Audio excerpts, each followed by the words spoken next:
Ayan mga kapatid, magandang umaga po sa inyong lahat at narito na naman po ako at muling i-unbox natin ang mga in-order sa sa akin na mga amulet na pinagawa ko sa aking mga kaibigan. Yan, at ating i-open ngayon ang mga parcel na ipapadala ko rin sa kanila at kukonsagrahan ko ngayon, at bukas po ay maipapadala ko sa kanila at akin pong ituturo kung para saan po o para sa ano po yung amulet na in-order sa akin ng mga nananalig at naniniwala sa akin. Ayan. At i-unbox natin mga kapatid. Ayan. At lalagyan natin ng tali at mga kapatid, lalagyan natin ng tali tsaka kukonsagrahan natin. Ayan. At papakita natin kung ano ang mga pinagawa sa pinagawa ko sa aking mga kaibigan na mga antingero. Kasi po mga kapatid, dapat po pag sa larangan po ng spiritual, marami ka pong mga makikilala o magiging kaibigan ng mga manggagamot, mga iba't ibang sikta sa larangan ng panggagamot mga kapatid. At aking ipapakita sa inyo para maunawaan ninyo ang iba't ibang tangan ng mga medalyon yan o anting-anting. Ayan, akin ipapakita sa inyo mga kapatid yung mga amulet. Kasi may nag-order dito sa akin na isang isang sundalo, dalawa ang in-order niyang amulet, isa sa negosyante tsaka isa sa aking pasyente na laging sinasapian yan sa online, at ipapadala ko rin po ito sa kanila mga kapatid. Yan.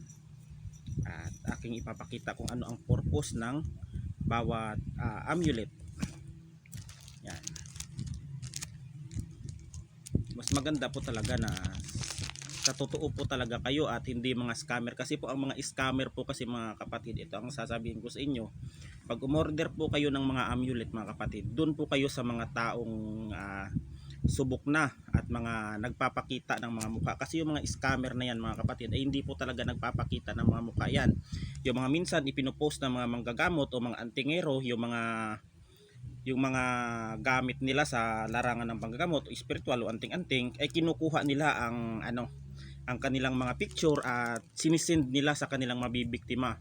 Pagkatapos nun, pag nag-send na sila ng kanilang payment o sa GCash man o sa Palawan, ay mga kapatid, ay ibablock na nila yung kanilang mga client na yun. Dahil yung mga pera nila useless lang mga kapatid.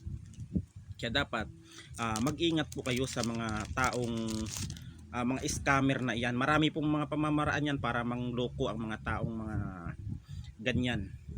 At rin po mga kapatid, darating ang araw yan, may mga karma din yan mga ganyan, yung mga taong nanluloko ng kapwa. Ayan. Dahil po sa kanilang ginagawa na yan ay madali din po ding matrace yan ang mahuhuli ang mga taong yung mga ganyang scammer na yan. Kung mayroon kayong kakilala sa magaling sa computer o di kaya sa cellphone. Kasi po mga kapatid, malalaman nyo naman po ang mga scammer o hindi. Yung mga nila, yung mga profile nila po, hindi po sila nagpo-profile ng kanilang mukha.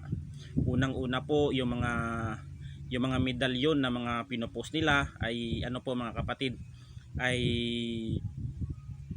hindi po sa kanila, pinopost nila at kinukuha nila, tapos inaako nila na sa kanila, tapos ginagawa nila na parang dinadala nila sa magandang usapan, tapos pag nakuha na nila yung pera ng ng kanilang mga client o kanilang nabibiktima, ay binablock na nila mga kapatid yung mga taong kanilang nabibiktima. Kaya kawawa yung mga taong ganun. Ayan. Ito naman po mga kapatid ang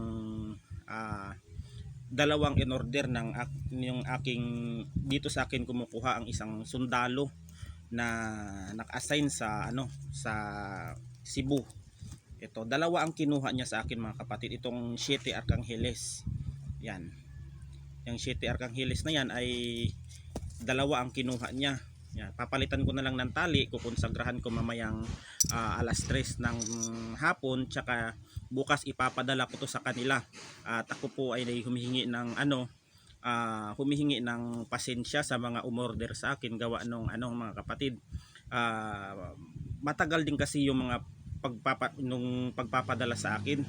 Yan, mas maganda po kasi mga kapatid pag nag-order kayo ay makukonsagrahan muna at mabubuhay ng mga taong may alam kung paano magbuhay ng mga gamit tulad ng mga amulet, mutya, anting-anting o kung ano mang mga mga iba't ibang uri sa larangan ng espiritual na pandepensa. Itong dalawang 7 Arcanggeles mga kapatid, ito yung in-order niya sa akin. Ayan, at Bro Kerry Colina, yan. Sa kanya po ito, isa po siyang sundalo. Yan, at hintay-hintay lang bro, kukonsagrahan ko mamaya at ipapadala ko bukas diyan sa iyo. Papa-LBC ko ito mga kapatid, ipapadala ko ito bukas. Itong mga amulet na ito. Ito namang tinatawag na Gumamela Silis. Itong Gumamela Silis na ito ay tinatawag na bulaklak ng langit at saka lupa. Ito yung amulet ng Gumamela Silis, ay maganda ito sa negosyo mga kapatid. Kung ikaw ay may mga negosyo o kung ano mang mga uri sa larangan ng business mga kapatid, yan, maganda itong itangan itong Gumamela Silis. Yan. Yan, at kukonsagrahan natin ito mamaya. Yan, dadasalan natin, nabubuhayin at mga kapatid. Tsaka ipapadala natin sa ang nag-order po sa akin dito ay taga dito lang din na isang negosyante. Napakaganda po niyan mga kapatid. Ito po ang sa may lihim po ito po yung ni Maria. Yung sa lihim na karunungan na hindi po nakikita yan sa mga sa mga Biblia, hindi po nakikita. Yan po ay lihim. Lihim po. Yung mga nasa Biblia na yan ay mga hayag po yan mga kapatid. Ito ay tinatawag na Gumamela Silis. Lucky Charm. Yan. Ito ang kukonsagrahan din natin ito mamaya. Napakaganda po mga kapatid. Yan. Ito naman ang ito rin ay maganda din ito sa ang Lucky Pocket pieces. Yan, Lucky Pocket. Ito rin mga kapatid ay ito talaga din ay isa ginagamit din ito ng mga negosyante.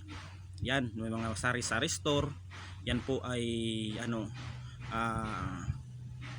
ang ginagamit nila. Yan. Itong Lucky Pocket. Ito po mga pampaswerte na ito mga kapatid. Pag mayroon po kayo nito, itong pampaswerte, ay sasabihin ko sa inyo, itong mga gamit na ito ay gabay po ito para magkaroon kayo ng swerte. Huwag po kayong umasa sa tinatawag na swerte sa gamit mga kapatid. Ayan, wag po kayong ito po ay gabay po ito sa inyo para kayo po ay magkaroon o lumapit po sa inyo ang swerte.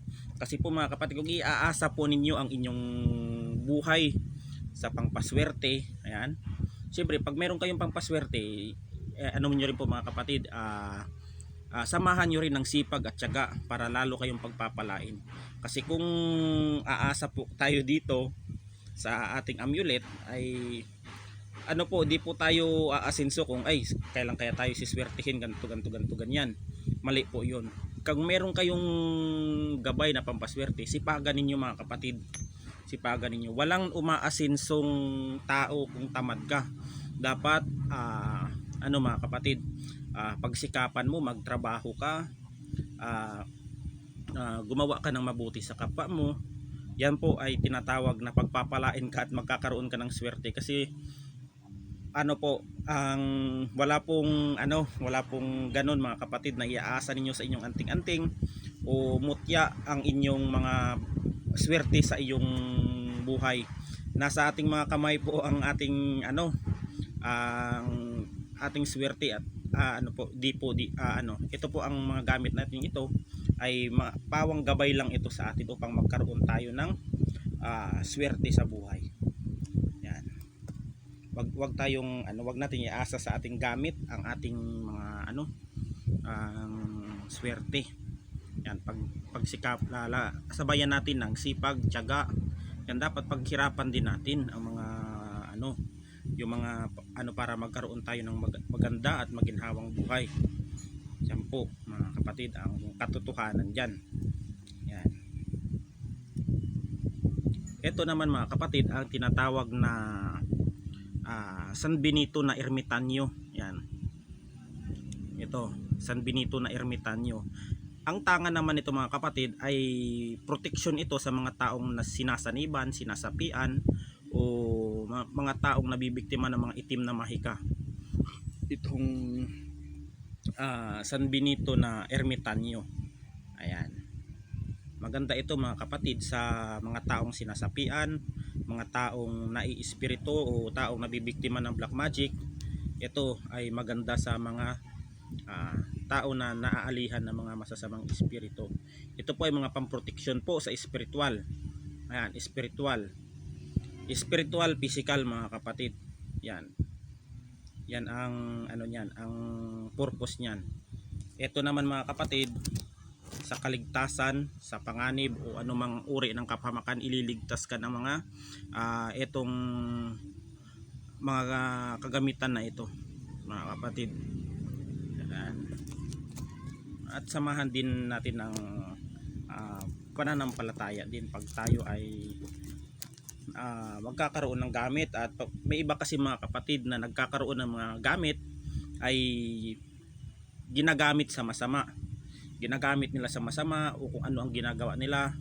Yan po minsan mga kapatid ay hindi po ako basta-basta na nagbibigay ng mga amulet tulad ng ganito, kasi may mga tinatanong ko muna kung para saan nila gagamitin o kung ano ang ano nila, ang intention nila, kasi may mga minsan kumukuha ng iba sa mga antingero ng mga gamit, may mga masasama silang intention, kaya ganun.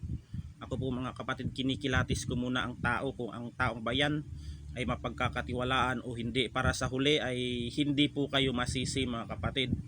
Kung sakaling ginamit nila sa kasama nito, pati ikaw na nag-issue ng mga gamit o amulet na yan ay madadamay sa kanilang katarantaduhang ginawa o kung ano mang iyan. Yan po ang ano dyan, katotohanan. Hindi po dapat issue lang ng issue ng gamit, bigyan mo ng gamit yun, kasi balang araw mga kapatid, ikaw din ang masisira niyan sa huli pag ginamit niya sa masama. Yan, masisira dyan. Ako po mga kapatid, hindi po ako dala sa mga ganto, sa mga pera. Hindi po mga kapatid, hindi po ako ganyang tao na pera ang habol sa aking mga client o kung ano mang nag-umorder sa akin ng mga gamit. Hindi po. Yan po ang katotohanan dyan. Ang sa akin lang ay magkakaroon sila ng proteksyon, gamitin nila sa mabuti. Yan, sa mga nabiktima ng mga espiritual, gamitin nila sa kanilang negosyo, sa kanila para magkaroon sila ng swerte. Yan po ang aking mga ano lang, kahilingan sa kanila mga kapatid. Ayan. At naway may matutunan kayo sa aking vlog na ito, at hintay-hintay lamang po kayo mga kapatid, at mga baka bukas pagkatapos ko ng konsagra ay maipapadala ko to sa inyo lahat, itong mga in order ninyo sa akin.